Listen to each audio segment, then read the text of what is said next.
So you have a big game on Friday against UCLA.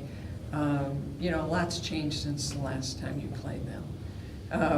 You're at full strength, we hope, we think. We hope. We think. And you guys have been on a roll, and have a 3-game winning streak. What do you think is what are going to be the keys for you to pull off the win? Well, so at UCLA, one of the tough things was we gave up 18 second chance points. We gave up 13 points in transition. We gave up 13 points in transition. We got killed on the boards. I mean, people off the bench, 10 and 10. Onyenwere, 18 and 13. It was below her average, but it was 13 rebounds. So the first thing would be rebounding. We're doing a better job rebounding, but we're not where we need to be. And against them, it's really important because they send so many people to the boards, and they're so good at it. The other thing, what hurt us is the third quarter. The third quarter, we got murdered. Transition defense, just threes in transition, just not locked in. It was like 28-13. So that was a difference in the game. Besides that, we played them evenly the other 3 quarters. So I think jumping strong, and UCLA is known to have big third quarters. So us, at home, hopefully that doesn't happen. But we got to keep them off the boards. We got to play good defense. We know to hone in on their 2 key players. Onyenwere is very, very talented. She's not going to not score, but we have to try to make her work to score and just make her earn every basket. Dean is just like a microwave. She just heats up. You press the button, she just heats up, gets hot. So she's a really good player, but I like the matchup between her and Ari. I think that's a fun matchup. They go at it. They're both really fast, and they're both exciting. They're both score big baskets. So I think that's a really good matchup, but it's going to be a challenge for us. But I think that, we're playing some pretty good basketball right now, and we're very confident at home. So I'm hoping that our 6th man shows up again. I'm hoping we get 10,000 fans again. And it's a really tough environment to play in. And like I always say, you don't get this type of crowd in Los Angeles or California or most places in the country. So it is different. But, they're an experienced team. They've been to multiple Sweet 16, so they're going to be ready, but so are we. How much of a difference will it be to have Dominique in the lineup? A big difference. So if you remember back to UCLA, we didn't have Dominique, and we didn't really have Helena. Helena was up the whole night before throwing up the whole night, so she was limited on playing. When you're diabetic, your numbers get out of whack when you're sick. So I only played her for a couple minutes. So having her and Dominique, it's very different. How has she dealt with that this year? I mean, it's got to be different in new country, new food. Yeah. Well, I think it's been a challenge. I think what's helped her a lot is Kate Reese. Kate Reese has kind of taken her under her wing, and when Kate goes to test, she brings Helena along. So I think in that sense it's been good, just because someone else is going through the same things. But for sure, I mean, they always say Americans eat so much food. And I always tell them about the freshman 15. I'm like, watch out. Freshmen always gain 15 pounds. But I think it's an adjustment. But they're doing a good job. But without Kate, I think it would be a lot harder. So I love to see that. If you ever watch our practice, you see Kate call Helena over to the side, and they test together. So I think that's a good bond they have, and I think it's pretty cool. So with Onyenwere being who she is, are you going to play a lot of Kate and Samaje together? I think Kate and Samaje, Kate and Dominique definitely play together a lot because they run sometimes 4 guards. We'll also run Sam at the 4 because they're pretty fast and athletic, so the matchups are kind of hard. Lauren Miller and Samaje match up better than Onyenwere and Samaje. So, and then they have Horvath's a versatile 4 that comes in, so that's a better matchup for like Dominique, Kate, and Sam because of their quickness. What can you say about Titi and what she's been able to do since, I guess, she was ruled out for the season? Yeah, she's just great. I think it's just been a challenge for her because she used to run down the line and give the high fives, but she really can't with one arm. But she still continues to impact us, and she's positive, and she's a great role model. She's a connector. She's someone that gives honest feedback. If you don't want the truth, don't ask Titi. Okay, and sometimes that's not always easy. If you ask Titi, she's going to tell you the truth, whether it's good or bad. But that's what I loved about her. So I think, she tells people the truth, whether they like to hear it or not, when they ask her. And she'll say, you asked me. I'm like, you're right. But most people aren't like that. So she's going to be a great coach one day. So I think she's just learning. I think she's, accepting the reality of this year, which I know is not easy, especially because I'm the one that talked her into coming back. So I think it was hard to swallow in the beginning for sure, because I could see the difference and just how her demeanor. I know it was hard. But she has a role and she's important, she's valued, so I think that helps to make things easier for her. How frustrated was Kate with her first half? Very frustrated because she got so many looks that she normally finishes, and she was a little bit sick. She was feeling a little bit under the weather, but I don't think that's an excuse. I think that she usually makes those shots, and a lot of teams are really, forcing her to do things that she's not that comfortable with, and that's a part of growing. So she's working on it. But that's in the Pac-12. They take away your strengths. Aerie, they play zones, and they make her beat you somewhere from outside shots. So I think just as a player, you have to see that. You have to see what teams are doing against you and learn from that, and then see what you struggled with. I told her at halftime she was rushing too much. She was finishing off balance, and so then she wasn't finishing. But she still helped us. She got rebounds and still helped us win. And a year ago, she wouldn't have been able to do that. So that's a mature player who helps her team win. She did seem to be handling it differently. Yeah. That she didn't, you could tell she was frustrated, but she kept working on defense and she kept working the board. So. Yeah, she did. So that's important. And, as a freshman, she wouldn't be able to do that. So she still played a lot of minutes because of that. But I wish I would have found ways to play Samaje a little bit more. It's just some of the matchups are hard when we're playing like a Tapley or someone versatile that gets to the rim. But Samaje, we're working every day. And we have individuals every day, then we have practice. So my job is to get them better and find a way so we're improving, even in January, February. So Salvo's strengths, coach? Salvo is a really good at tactics. He's got a really good basketball mind. He is very, very good at skill development. And he learns that, he'll tell you, and I'll tell you how. His father is a really good coach. He's a long-time pro coach, and he's been coaching the same club for 30-something years. He was known for always having one of the lowest budgets and always bringing this miracle team to the finals. But what he was really good at was going to get players that weren't that good and just year after year develop. Now, the practice rules in Europe are a lot different. So you could practice on the layup 7 hours a day if you want. So it's very different. But he worked on skill development every day, so he would always find a way to win. He won a EuroLeague with Lynette Woodard and all those players years ago, but taught Salvo fundamentals. So when you talk to Salvo, that's how he learned all his fundamentals. It's old school. It's basic, passing and balance and just the little things that I don't think people teach. And I think he's made me better in the sense that all the little details matter. As a player, stuff matters, but you forget. If you did a certain move, you forget kind of how you learned that or what it was from. So he's really good at dumbing it down and specifics on small things. I think that's what makes him special, because I don't think a lot of people know how to teach details. That's why they don't do it. So you don't talk about details when you don't know how to teach them. And we're very detail-oriented. He's helped me become a lot more detail-oriented because I see it works and I see it matters. And I understand now that the kids don't know it. When you're a long-time pro, you just kind of know things, but you have to think of did I know that when I was 17 years old? So I'm very good at skill development, just a good basketball mind. And he brings experience. He was a head coach for 10 years. So for me, it's a balance. We don't agree on every philosophy. So in the end, I win the... I'd say, no, I don't want that. But he does challenge me to think of different things and challenge me to just challenge why I have that philosophy. And so I like that. So we'll debate sometimes for hours, but then it opens up your mind, and yeah, he's a good coach. And and the thing is, the reality is, and I don't talk about this a lot, but his aspirations weren't to be an assistant coach. So it's not easy for him. And sometimes he'll remind me of that. It's his aspirations, he won gold medals with a couple different national teams. His aspirations were to be a head coach.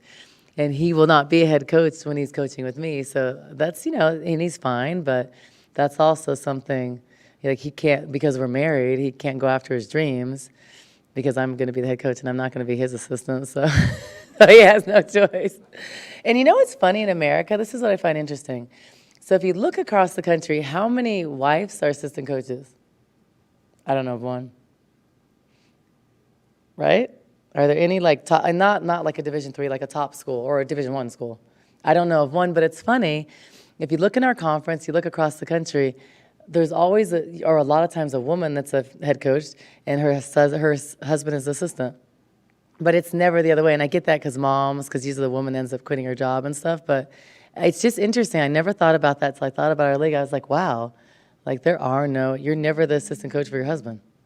So I thought that was kind of interesting. Do you think the day will come in the near future when a woman is the head coach of a men's Division I team? I do. I think in the next 5 years. But I think that, Popovich and the Spurs and he was kind of the trendsetter. And now look in the NBA, it's like 8 teams.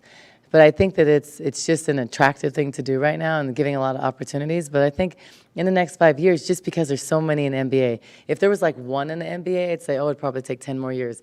But there's like 8 organizations. And like my friend Niele Ivey, she just left from Notre Dame to, go to the NBA. So, people are leaving really good jobs.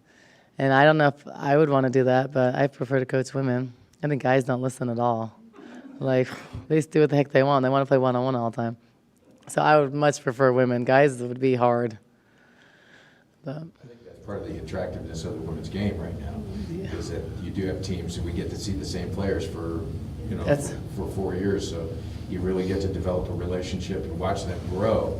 And then, from a fan's perspective, well, even me, I wouldn't want to coach men's basketball because Sean's job is really difficult. Our jobs are hard in general. Winning's hard. People think winning's easy. It looks easy, and it's very difficult to win. It's not all about good players. It's about a lot of factors that people don't understand. And I think, with women, having a player for 4 years or 3, then a red shirt is important because we develop them, we mentor them. These are the best years of their lives. And we leave our imprint that will impact them forever. Sean can't do that. He's had like 7 players in his whole career here graduate, and be with him or actually stay with him 4 years. So when you have to implement a culture and you have to change every year and you have to recruit your whole team every year, that is difficult to do. And I would not want to do that because you don't really know people that fast, or you can't mold them because as soon as you start to impact them and change the culture, they leave. And then it's like starting over again. And I think that the other challenge is when everybody's kind of half out the door thinking ahead, I think that's a challenge because when you're here 4 years, you're trying to win championships. Like when I was here, the guys were doing that more. But when you just know at the end of the year, you're probably going to be first round picked, how bought in are you to a culture and a team? Like you're not doing all the team buildings. You're like, I'm out. I'm going to go make $10 million. So I think it's such a different mentality. And I don't know if women's basketball will ever get to that. But I think what's interesting now is that a lot of players, you're going to see in our conference, a lot of players probably won't return. I don't know, will Satu return from Oregon? Years ago, it wasn't even a thought. So I don't really like that. I think there's good opportunities, but I think what women don't realize is you don't make a lot of money. Like you make $68,000, that sounds like a lot when you're in college, making $1,500, $2,000 a month, off of your scholarship. But like $68,000 is not a lot if you can wait a year and get better. And I think that Sabrina was very smart. Like she's going to be the best of the best, get all the awards. Her stock's going to go higher. She'll probably be the #1 pick. And maybe she wouldn't be the year before, so I think that's smart. But I think women, it's different if you're going to go make $20 million because your stock drops. You can go to $10 million. Then I'm a guy, I'm probably going to consider it more. But it's $68,000. That doesn't change. Maybe marketing changes a little, but it's not life-changing money. So I think it's more important to get your degree and then be the best in college. Ari is 22, right? Yeah, she can go. She could go.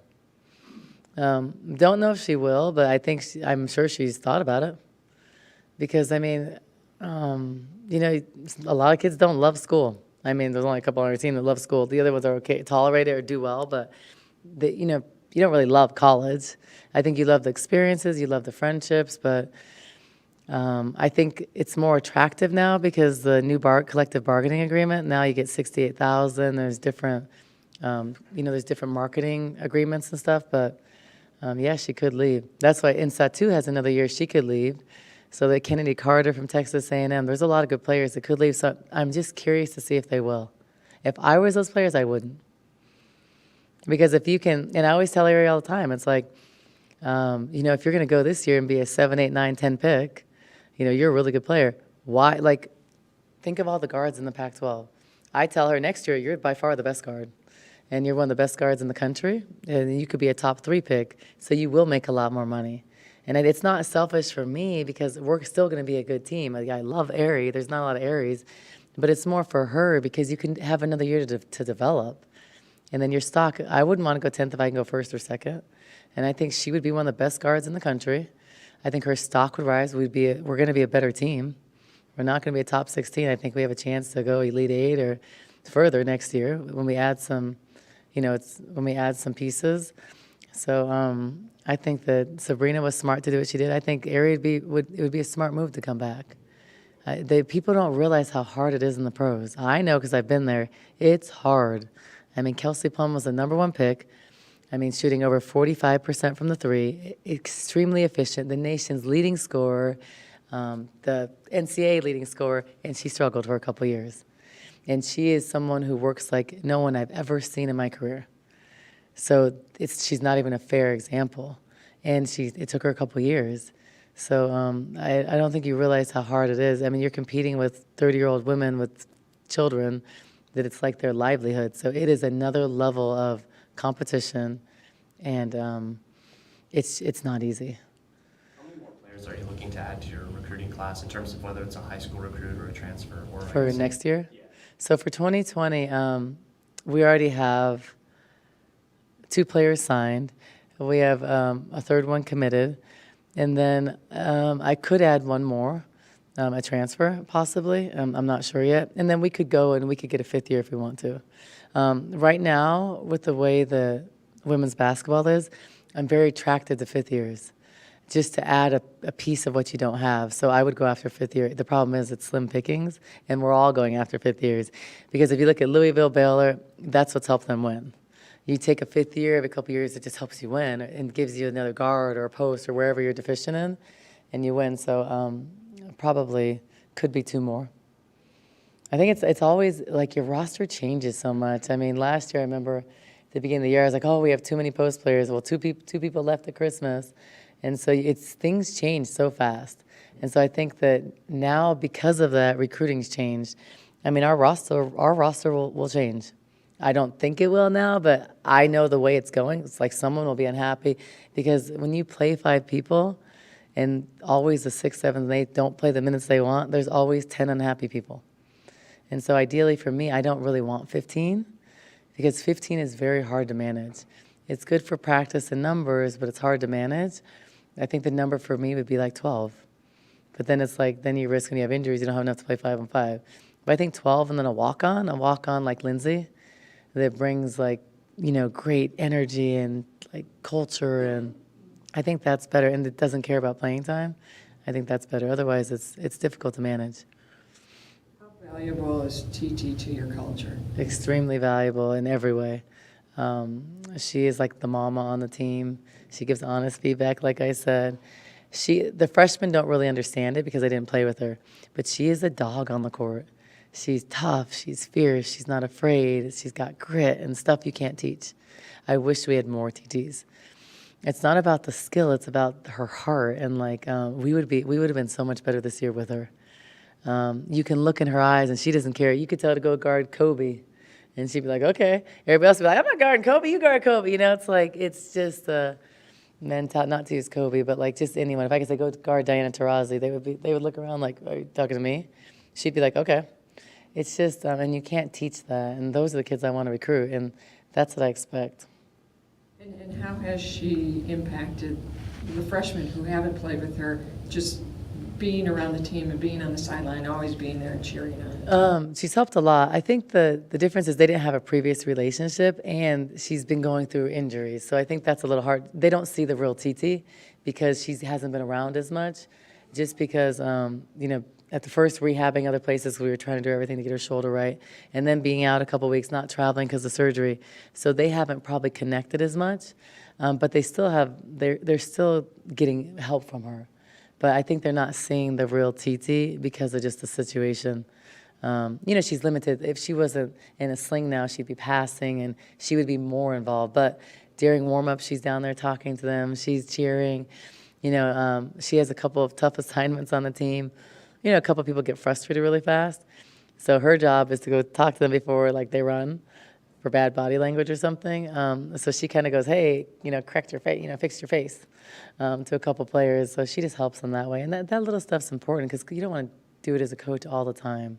Like you can't discipline, you can't like motivate kids. Like for me, I can't motivate you and coach you. If I'm motivating you, I'm not coaching you.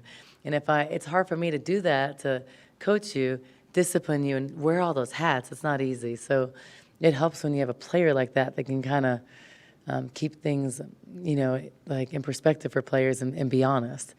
Because I think when you hear it from me, it's like, oh, she doesn't like me, she just doesn't want to play me. But when you hear it from your teammates, it's different, it's more meaningful. Do you think you would consider her as a grad assistant? Yeah, I would. And I normally wouldn't consider any players. She's the exception. I don't think it's a good idea. I think it's a bad idea. I think when you have a player that just graduated, I don't think it's a good idea to have them as a grad student because they're friends with the players. If there's bad relationships, then they have to work with the coaches. You have to worry about, what you're saying in the office, and if they're good friends, are they telling their friends? You have to worry about the separation and hanging out with players. That's stuff I don't want to deal with. But I would make the exception for her. And she is the only one, and I'm going to hear about that from everybody else. But she's exception. She's different. She's more mature. She's more removed. I think that she can handle it, and I don't think other players could. So I never did that before. It's pretty rare to have the president of the university sitting on the front row at a women's game. I think it's very, very rare. I think it's more rare to have Dave Hickey fly on a road trip with us. I think that never happens. So I was kind of like, when they told me he's coming, it's like, he is? Oh, okay. Why? Like, why is he coming here? Like, does he have business in town or something? And people laughed. I was like, serious. And they were like, no, he just wants to go on a trip. I was like, oh, okay. Yeah, but he was great. And it was funny because we didn't charter that flight. And usually if an AD would go, they were like, let me pick the chartered one. He did not. So he rolled with us the whole time. He came on the trip. He was cheering behind the bench. And then afterwards, we had a few hours. So he came with us to dinner. He went with the team to ice cream and then to the airport and had to sit in the airport a couple hours. So he got to see what it's really like for women's basketball to travel, much harder than men's basketball. You don't just hop on the charter. But I thought that was really cool. I thought for him to just take the time to do it. And he's been just great for me. He's been supportive. He believes in me. I mean, I just think all the things he does are rare. Like when I'm on the road, we're going to play a big game at Texas. He'll wish me good luck. If right after the game, he's one of the first texts, even his wife, like they don't have to do that. They have an interest in this program, and that means a lot to me because I don't think a lot of women's coaches get that. I really don't. I know they don't have presidents sitting on courtside multiple games. I mean, he was there in the non-conference games, and I was like, why is he at this game? He should come more in the Pac-12. And he was like, no, I had it on my schedule. But, I mean, that doesn't happen. And I think those things are very, very important because, like, when I feel supported by administration, that means a lot. I mean, you need support to be successful. After the Arizona State game, did you get a lot of feedback nationally from your coaching fraternity? Yeah, I did. Just good, great game. A lot of people watched it. I think it was big for us because it was a tough game. They're a good team. I think for us, it was just like people talking about the change in the program, because I think people were kind of surprised that like how we've changed so much. I'm not surprised, but everybody else seems to be. And I think it's just caught people's eye. I think at first it was like, oh, they're ranked. Will they last there? But we continue to kind of make different moves, and our only 3 losses, and it's rare in the country, are to number 2 and 3 at the time and number 10 at the time. Now they've all changed a little bit, but all top 10 teams. Those are our 3 losses. So I think it says a lot from where we came from. And like to get 10,000 people at an ASU rival game, I think that says a lot about this program and the city and what we've done, because I don't think that would have happened a long time ago. Anything else for Coach? No. Oh, wait, also, I want to congratulate Jimmy Anderson in men's golf for kicking some butt again. I love those pink shirts, and he just does a great job in the program, and so Arizona Women's Basketball wants to congratulate them. Cool, thanks. Thanks, you guys.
Hey, Titi.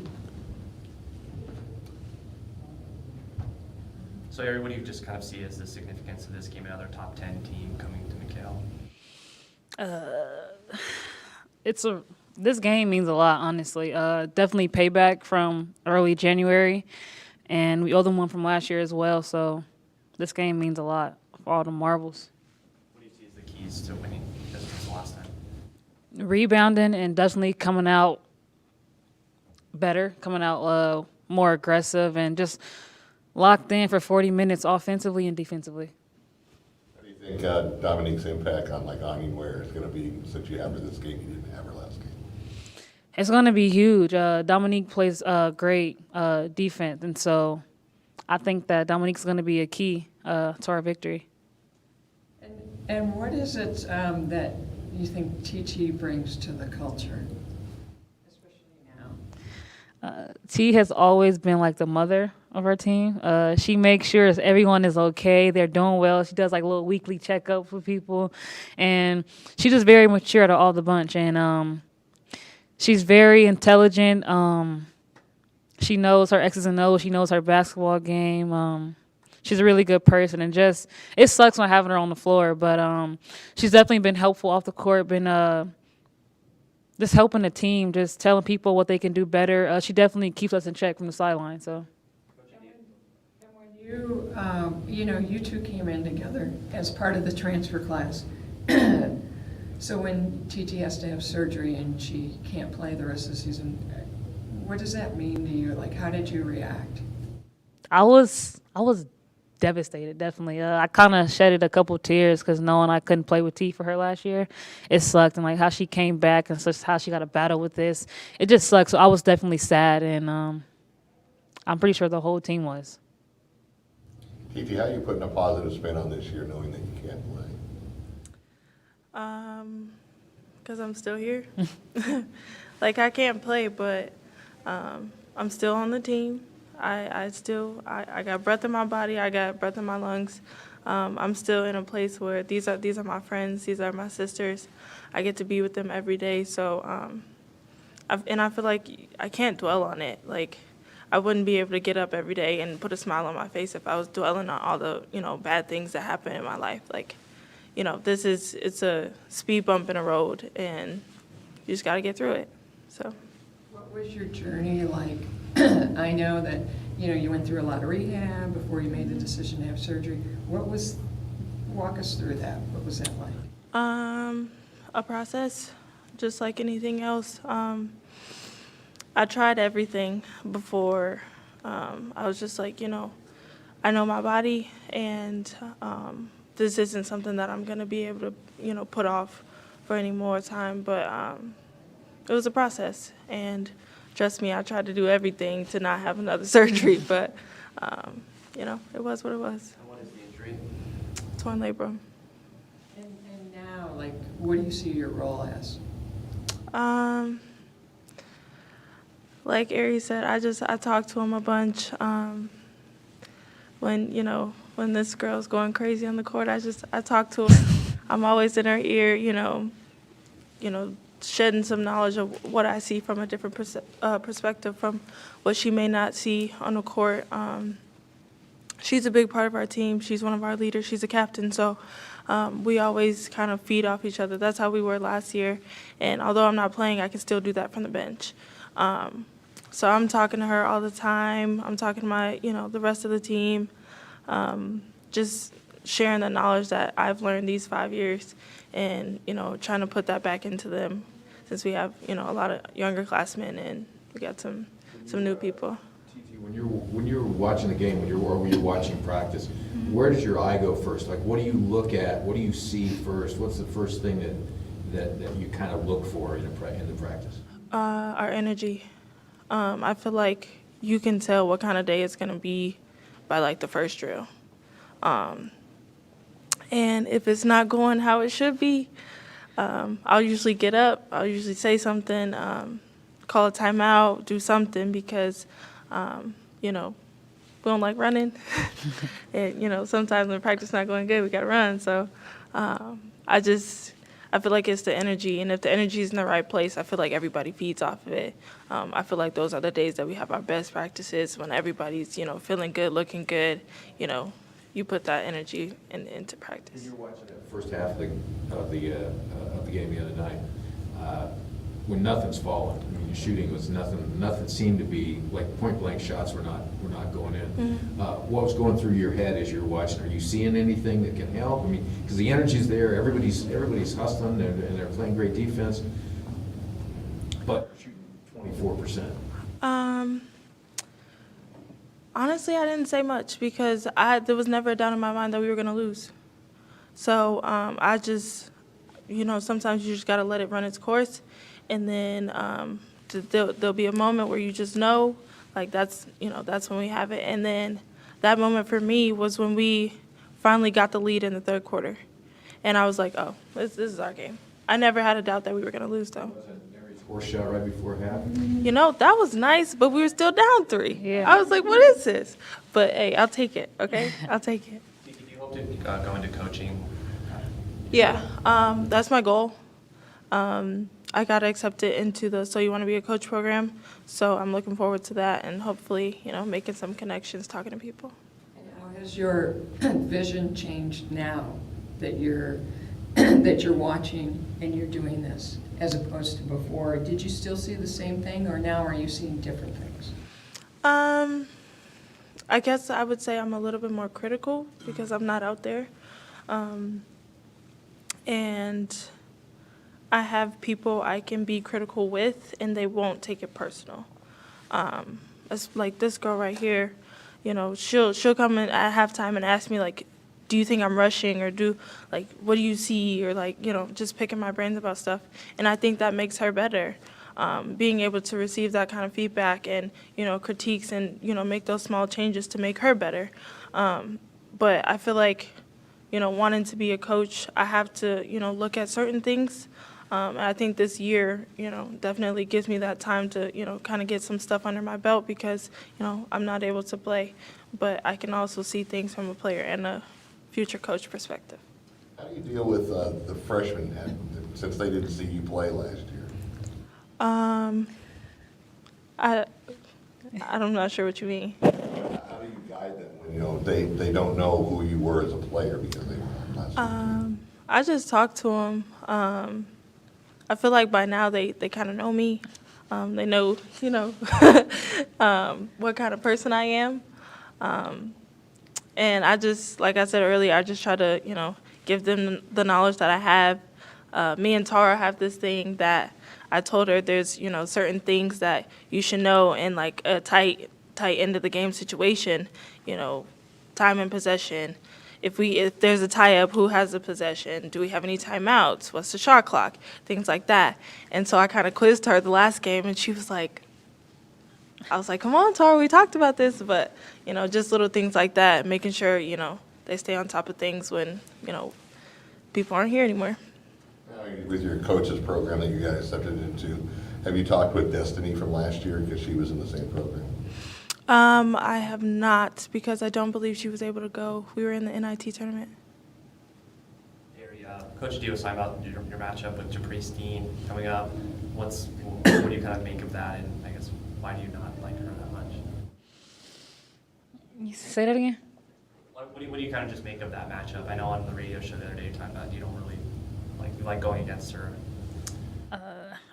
It definitely should be interesting on Friday. I know every time we play UCLA, we go back and forth.